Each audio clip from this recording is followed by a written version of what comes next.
បានដាក់ឯកសារភស្តុតាងបន្ថែមនៅថ្ងៃទី13ខែវិច្ឆិកានេះដោយអះអាងយ៉ាងមុតមមថាក្រសួងមហាផ្ទៃនឹងឈ្នះក្តីដោយអ្វីដែលលោកហ៊ុនសែនធ្លាប់ភ្នាល់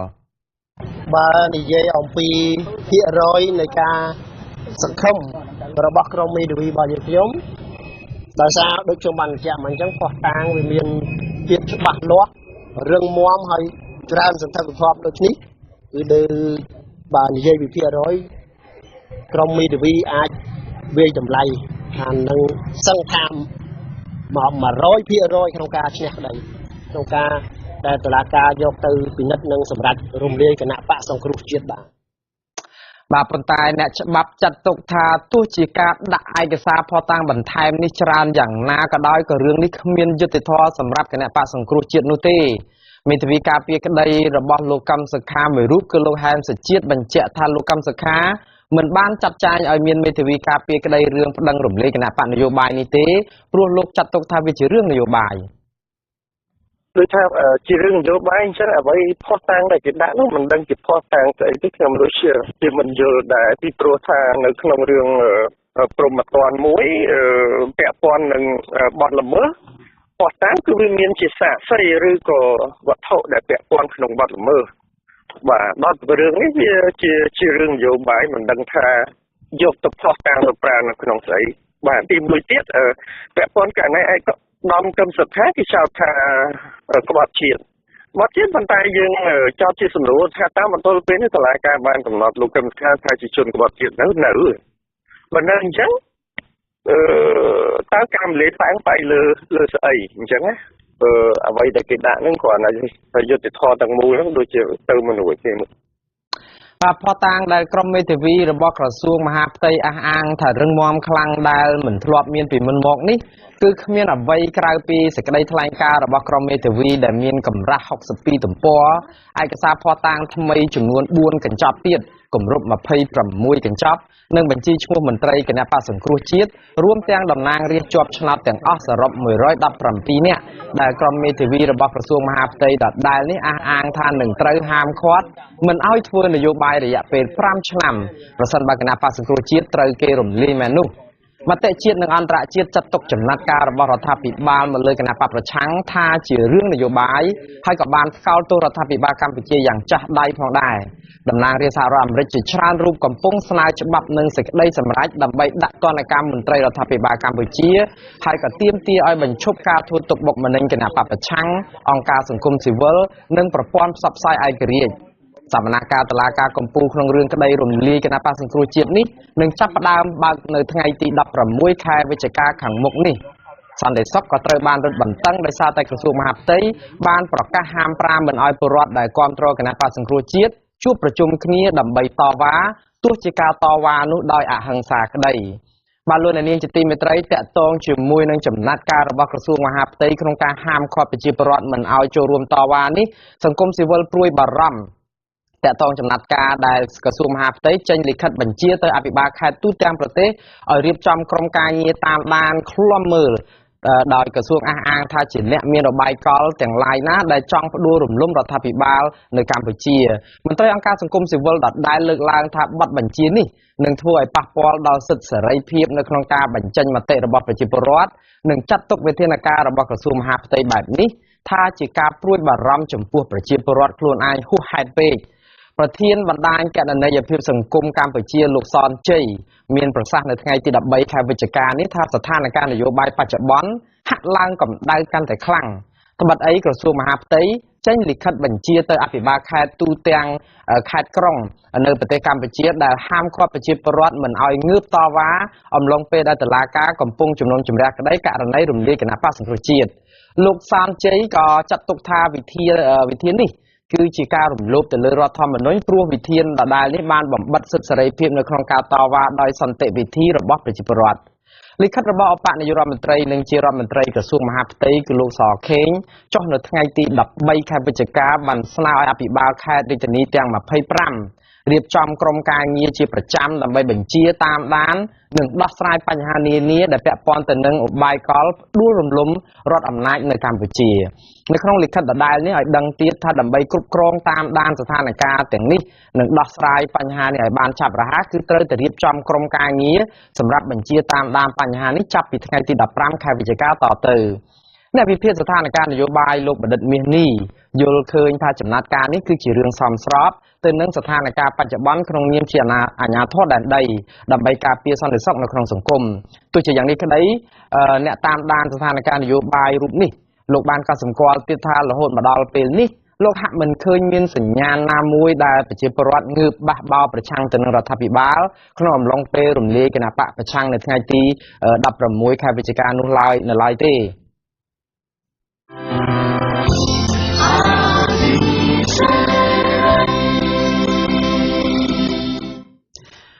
បាទលោកអ្នកនាងជាទីមេត្រីលោកអ្នកនាងកំពុងតាមដានទស្សនាទូរទស្សន៍អាស៊ីសេរីផ្សាយផ្ទាល់ចេញពីរដ្ឋធានី Washington ឥឡូវយើងងាកមើលកិច្ចប្រជុំនៅឯប្រជុំអាស៊ានវិញម្ដងបាទនៅក្នុងឱកាសនេះគឺមានអង្គការសង្គមស៊ីវិលមានមេដឹកនាំជាច្រើនដែលចូលរួមប្រជុំដែលកំពុងតែធ្វើនៅសន្និសីទលើកទី31នៅឯទីក្រុងម៉ានីលប្រទេសហ្វីលីពីនឯណោះក្រុមអង្គការសង្គមស៊ីវិលមកពីប្រទេសទាំង10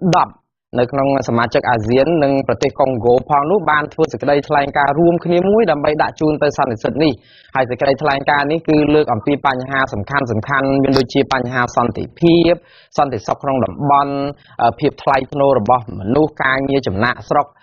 អំណាចសជីវកម្មនិយាយរួមគឺការវិនិយោគគេថាត្រូវតែគិតអំពីស្ថានភាពសិទ្ធិមនុស្សដីធ្លីឬក៏នេះផងដែរដើម្បីកុំឲ្យប៉ះពាល់ដល់ប្រជាពលរដ្ឋមូលដ្ឋានបាទឥឡូវនេះយើងភ្ជាប់ខ្សែទូរស័ព្ទទៅអ្នកស្រីសុធាវីបាទស្រីសុធាវីនេះគឺជាតំណាងឲ្យក្រុមអង្គការសង្គមស៊ីវិលមកពីកម្ពុជាមួយរូបដែរចូលរួមក្នុងសន្និសីទនេះបាទជម្រាបសួរអ្នកស្រីបាទអ្នកស្រីសុធាវីបាទជម្រាបសួរអ្នកស្រីឮខ្ញុំទេបាទ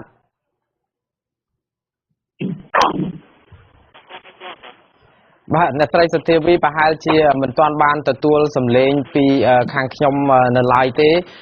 យើងនឹងព្យាយាមភ្ជាប់ខ្សែទូរស័ព្ទទៅអ្នកស្រីម្ដងទៀតដើម្បីភ្ជាប់ព្រោះបណ្ដាញអាចមានការរអាក់រអួលខ្លះដែរព្រោះអ្នកស្រីកំពុងនៅឯប្រទេសហ្វីលីពីនឯណោះហើយពេលនេះកំពុងតែចូលរួមនៅក្នុងក្បួនធម្មយាត្រាមួយផងដែលអ្នកស្រីអាចមានការរអាក់រអួលនៅក្នុងការតាក់ទងគ្នាជាមួយយើងខ្ញុំតែយើងនឹងព្យាយាមបាទជាបន្តទៅទៀតនេះខ្ញុំមានព័ត៌មានមួយទៀតដែរតាក់ទងជាមួយនឹងក្រុមប្រឹក្សាឃ្លាំមើលកម្ពុជា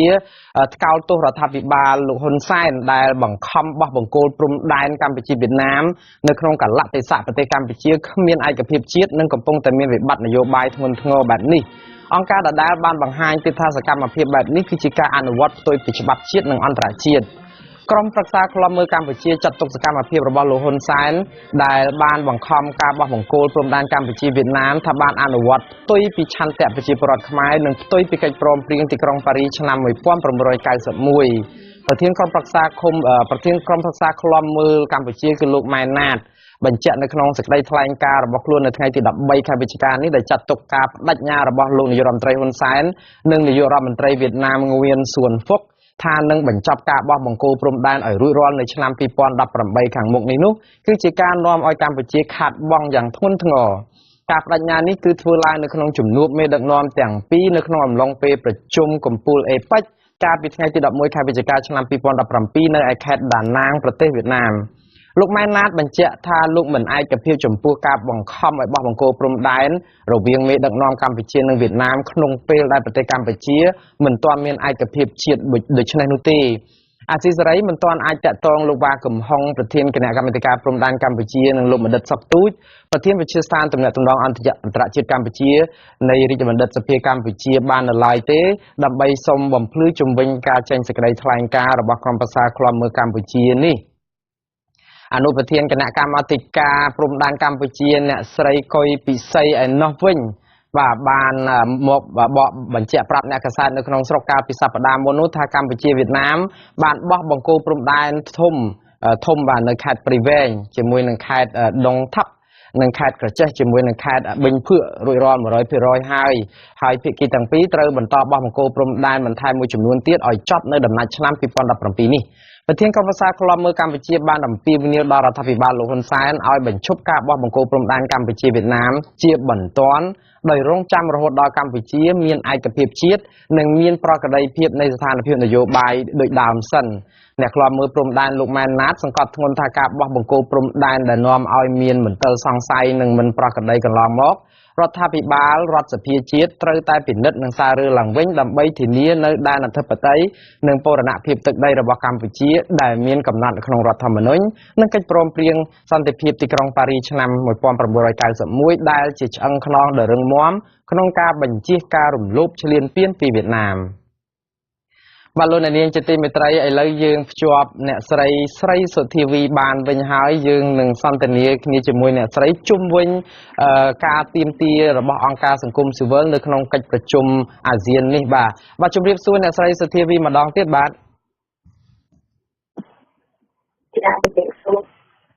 បាទអ្នកស្រី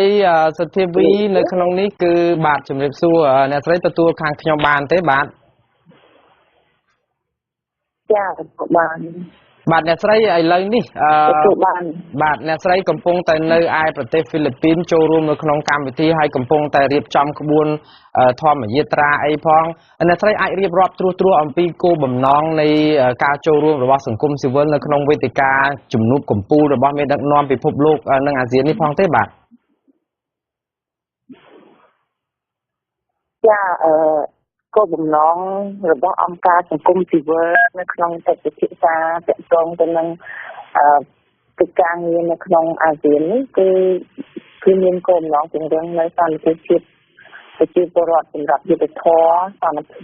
សមភាពនិងមនុស្សជាតិនៅអាស៊ីហើយកិច្ចប្រជុំប្រជាពលរដ្ឋនៅអាស៊ីនេះគឺសម្រាប់តែអាស៊ានអញ្ចឹងសម្រាប់តែប្រជាពលរដ្ឋដែលគាត់មកពីមូលដ្ឋានមកពីអង្គការសង្គមស៊ីវិលហើយមិនមែនជាកិច្ចប្រជុំនៅថ្នាក់កម្ពុជាថ្នាក់រដ្ឋមួយទេគឺជាកិច្ចប្រជុំរវាងប្រជាពលរដ្ឋនៅអាស៊ីអញ្ចឹងភាគច្រើនមានអង្គការសង្គមស៊ីវិលដែលគាត់មកពីតំណាងប្រទេសអាស៊ី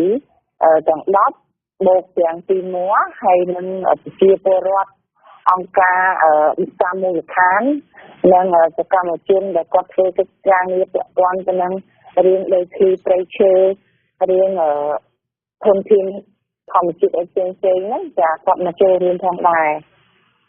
បាទអ្នកស្រីនៅក្នុងការចូលរួមនេះក្រុមអង្គការសង្គមស៊ីវិលដែលតំណាងទៅពីប្រទេសកម្ពុជាហ្នឹងក៏មានចេញជាសេចក្តីថ្លែងការណ៍រួមមួយសេចក្តីថ្លែងការណ៍រួមហ្នឹងគឺផ្ដោតទៅលើចំណុចសំខាន់អ្វីខ្លះបាទតកតងទៅនឹងសេចក្តីថ្លែងការណ៍រួមរបស់អាស៊ានគឺអាស៊ានទាំង10ប្រទេសហ្នឹងគឺយើងផ្ដោតទៅលើការទទួលចង់ឲ្យមានកិច្ចសហប្រតិបត្តិការទៅលើមហិច្ឆតាហើយនិងអំណាចអញ្ចឹងនៅក្នុងហ្នឹងចង់ឲ្យមានការចូលរួមពីប្រជាពលរដ្ឋនៅក្នុងសហគមន៍ពីថ្នាក់ក្រោមដែលគាត់មិនមានសម្លេងដែលគាត់មិនមានការផ្ដល់នៅឱកាសសម្រាប់គាត់នៅក្នុងការបញ្ចេញមតិអ្នកដែលគាត់អត់មានសម្លេងឲ្យគាត់មានសម្លេងឡើងចាហើយនៅក្នុងនោះក៏មានការតាក់ទងទៅនឹងការលើកកម្ពស់ឲ្យមានការគោរពនៅសិទ្ធិមនុស្សលើកកម្ពស់ឲ្យមានភាពយុត្តិធម៌ឲ្យមានសម្លាភាពឲ្យមានកណន័យភាពនៅក្នុងដំណើរការនៃប្រទេសអាស៊ាននីមួយៗហើយក៏យើងឃើញមានឲ្យមានការពារតាក់ទងទៅនឹងផ្នែកសេដ្ឋកិច្ចនិងការប្រើប្រាស់ធនធាននៅក្នុងប្រទេសនីមួយៗផងដែរចាហើយពាក់ព័ន្ធនឹងធនធានធម្មជាតិក៏បានលើកឡើងដែរនៅក្នុងលេខថ្លែងការណ៍របស់អាស៊ានហ្នឹងទាំង10ហ្នឹងគឺយើងបានលើកឡើងតាក់ទងទៅនឹងការពារធនធានធម្មជាតិនិងការត្រូវត្រង់ឲ្យធនធានធម្មជាតិហ្នឹងនៅបានគង់វង្សចាមួយទៀតតាក់ទងទៅនឹងយុទ្ធធម៌សន្តិភាពសម្រាប់សុវត្ថិភាពរបស់មនុស្សជាតិនៅក្នុងហ្នឹងគឺ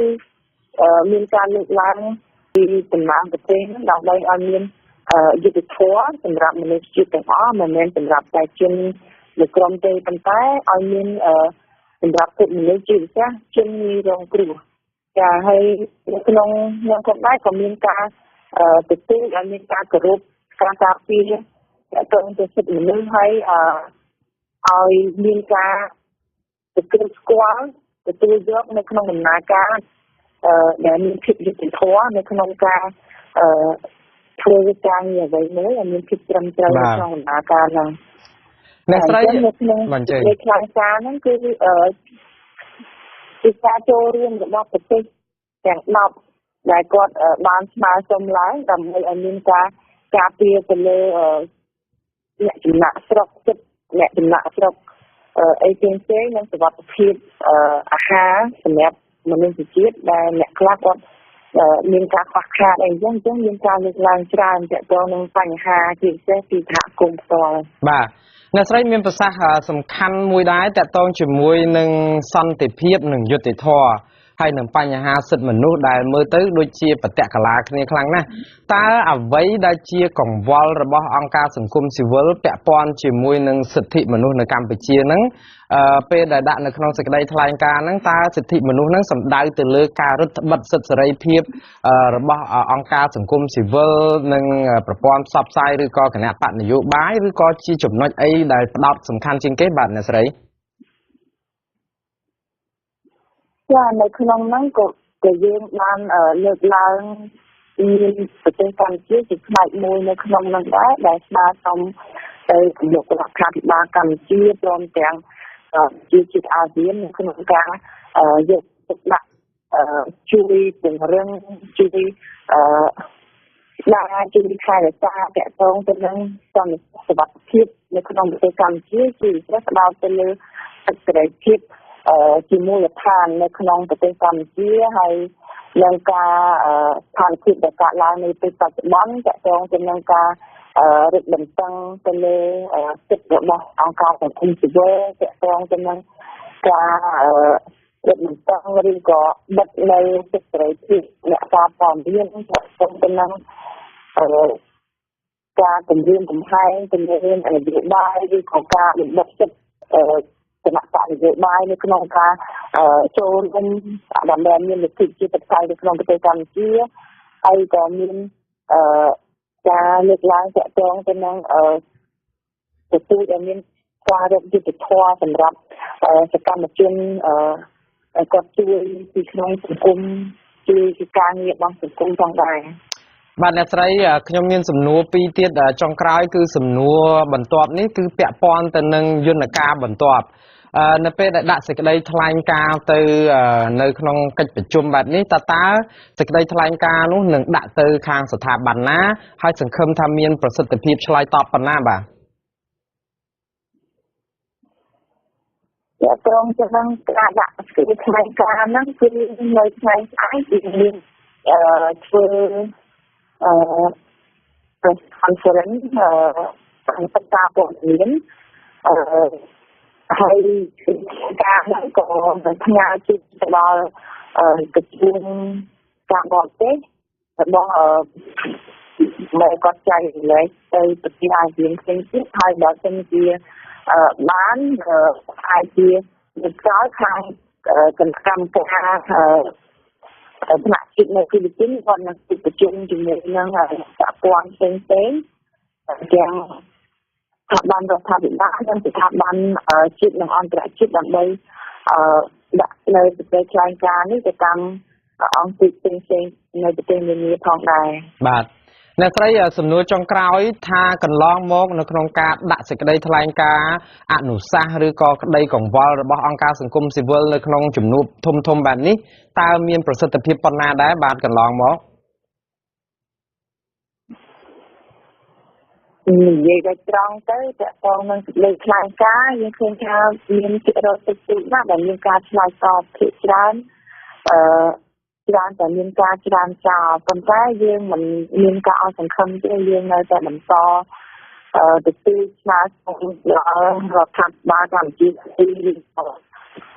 អាស៊ានជាតិអាស៊ានផ្សេងទៀតហ្នឹងឲ្យគាត់ជួយយកចិត្តទុកដាក់ទៅលើបញ្ហារបស់ប្រជាពលរដ្ឋបើមិនជាយើង មិនព្រមយកចិត្តទុកដាក់ដោះស្រាយនៅអ្វីដែលជាបញ្ហាដែលកើតមានទេអញ្ចឹងបញ្ហាហ្នឹងវានឹងបង្កធំឡើង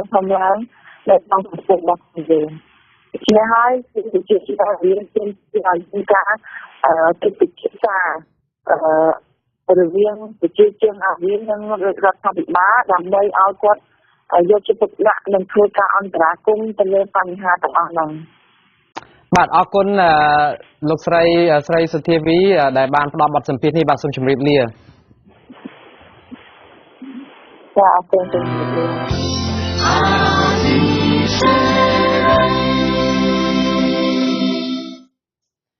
បាទលោកនាងជាទីមេត្រីមន្ត្រីគណៈបកសង្គ្រោះជាតិនៅឯខេត្តស្វាយរៀងឯណោះចោទនគរបាលប៉ុស្តិ៍រដ្ឋបាលឃុំបាសាក់ថាបានរារាំងសិទ្ធិសេរីភាពអាជ្ញាធរឃុំ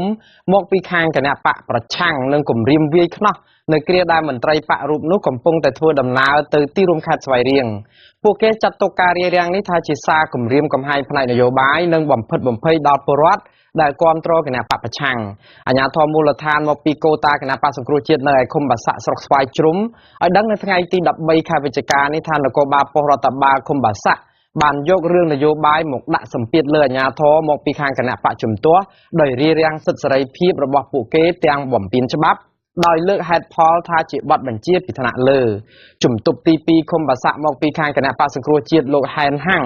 ឲ្យដឹងថានគរបាលប៉ុស្តិ៍រដ្ឋបាលឃុំបាសាក់បានរារាំងលោកដោយហាមមិនឲ្យលោកទៅណាទាំងអស់បើក្រៅពីរង្វង់ដែនដីឃុំនេះ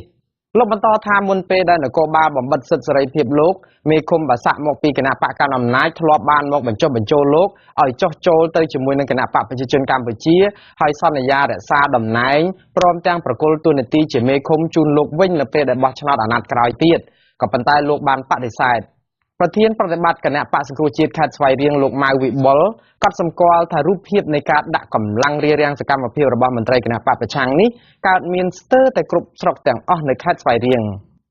ទោះជាយ៉ាងណាមន្ត្រីអង្គការជាន់ខ្ពស់នៃអង្គការសមាគមអាត់ហុកលោកសង្សានករណាស្នើឲ្យអាជ្ញាធរមានសមត្ថកិច្ចបែងចែកឲ្យបានត្រឹមត្រូវរវាងកិច្ចការបុគ្គលនិងកិច្ចការនយោបាយដែលលោកចាត់ទុកថាជាការរារាំងនៅក្នុងនយោបាយរបស់សមត្ថកិច្ចគឺជារឿងមិនត្រឹមត្រូវលោកបញ្ជាក់ថាប្រសិនបើសមត្ថកិច្ចប្រើមធ្យោបាយរារាំងសិទ្ធិបុគ្គលបែបនេះគឺជារូបភាពរំលោភសិទ្ធិពលករសំទោសពលរដ្ឋធ្ងន់ធ្ងរនិងជាសញ្ញាបង្ហាញពីការបែកបាក់សាមគ្គីផ្ទៃក្នុងជាតិមកដល់ពេលនេះមានអាជ្ញាធរឃុំមកពីគណៈបកសង្គ្រោះជាតិចំនួន9រូបហើយដែលបានចុះចូលជាមួយនឹងគណៈបកកណ្ដាលអំណាចក្រោយពីមានការគម្រាមកំហែងនិងយុទ្ធនាការទិញទឹកចិត្តនោះបាទលោកនាងជាទីមេត្រីអង្គចៅក្រមនៃសាលាដំបងខេត្តបន្ទាយមានជ័យឯណោះនៅថ្ងៃទី13ខែវិច្ឆិកានេះបើកសវនាការជុំវិញរឿងក្តីលើសំណុំរឿងរបស់ចៅសង្កាត់ប៉ោយប៉ែតគណៈបកសង្គ្រោះជាតិគឺលោកចៅវាសនាដែលពាក់ព័ន្ធទៅនឹងកម្មករអូសរទេសតវ៉ានៅមុខទីស្នាក់ការគយនឹងរដ្ឋកោក្រុងប៉ោយប៉ែតនឹងកាលពីខែឧសភាឆ្នាំ2015កន្លងទៅនេះក៏ប៉ុន្តែតុលាការបានបញ្ចប់សវនាការនៅល្ងាចថ្ងៃដដែលនេះដោយមិនទាន់សម្រេចចេញនូវលទ្ធផលថាយ៉ាងណានៅឡើយទេដោយប្រកាសថានឹងបន្តសវនាការនេះនៅថ្ងៃទី20ខែវិច្ឆិកាខាងមុខទៀតនៅជុំវិញសាលាដំបងខេត្តបន្ទាយមានជ័យអាជ្ញាធរបានដាក់កម្លាំងការពារយ៉ាងតឹងតែងខណៈដែលសកម្មជនគណៈបកសង្គ្រោះជាតិជាច្រើនអ្នកបានទៅឃ្លាំមើលនៅពីខាងមុខតុលាការសាច់ញាតិនិងក្រុមប្រឹក្សាសង្កាត់ប៉ោយប៉ែតគណៈបកប្រឆាំងក៏បានចូលទៅស្ដាប់សវនាការនោះដែរហើយក៏សម្ដែងការមិនពេញចិត្ត